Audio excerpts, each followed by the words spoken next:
மேகமெல்லாம் மறைஞ்சி அந்த இடத்துல கட்டடங்கள் முளைச்சதை பார்த்தவர். ஐநா கோயிலா இருந்ததை பார்த்தவர். எல்லாருக்கும் பெரியார் நகர் தான் தெரியும். ஐநா மோட்டை பார்த்தவர். ஐநா மோட்டை பார்த்தவர் இப்படி ஒரு பாலம் வருமா அப்படிலாம் நினைச்சே பார்த்துக்க மாட்டாரு. நம்முடைய தமிழ்நாடு அறிவியல் இயக்கம் அப்படின்னு ஒரு இயக்கம் இருக்கு. தமிழ்நாடு சயின்ஸ் பாரம், அப்புறம் அறிவொளி இயக்கம். அவங்க என்ன வேலை செய்யறாங்கன்னா அறிவியலை கடைசி மக்கள் வரைக்கும் கொண்டு போகணும், கிராமத்துக்கு கொண்டுட்டு போகணும். அறிவொளி இயக்கம் மூலமா எழுத்துக்கள் எழுத்தறிவு சுந்தரத்தெல்லாம் வச்சு புதுக்கோட்டையில பெரிய அளவில் பண்ணாங்க. இங்க கிராமமா போய் எழுத்தறிவை கற்றுக் கொடுக்கறது, எழுத படிக்க கற்றுக் கொடுக்குது, எழுத்து கூட்டி படிக்க கற்றுக் கொடுக்குறது.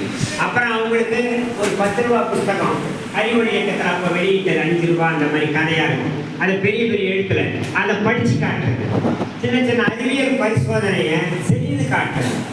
இதையெல்லாம் கிராமங்கள்ல சைக்கிள் ஓட்டிட்டு போய் அவரு இயல்பா பள்ளிக்கூடத்தில் அறிவியல் ஆசிரியர் இதை ஒவ்வொரு கிராமத்திலையும் பெரிய அளவில் தமிழ்நாடு அறிவியல் இயக்கம்ன்றது ஒரு பெரிய இயக்கம். மார்க்சிஸ்ட் கம்யூனிஸ்ட் கட்சியினுடைய ஒரு பகுதி அது.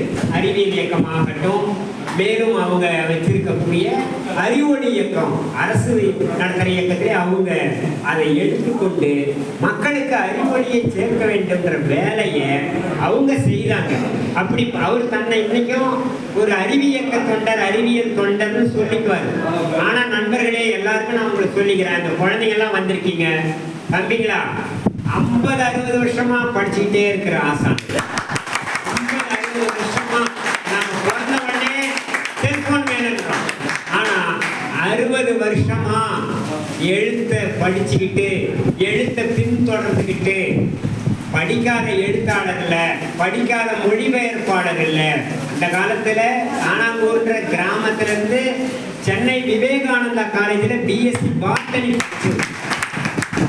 இல்லாம போவார். ட்ரெயினில் நான் போகும்போது ஜெயகாந்தனுடைய ஏதோ உன்னை போல் ஒருவன் ஏதோ ஒன்று அந்த நாவலை படிச்சுட்டு போகும்பொழுது என்னுடைய வாழ்க்கையே மாற்றிவிட்டதுன்னு சொல்லுவார். ஒரு புத்தகம் என்னுடைய வாழ்க்கையை மாற்றியதுன்னு சொல்லுவார். அந்த மாதிரி நிறைய அவர்கிட்ட சொல்றதுக்கு விஷயங்கள் இருக்கு. எங்களுடைய ஆசான் ஐயா அவர்கள்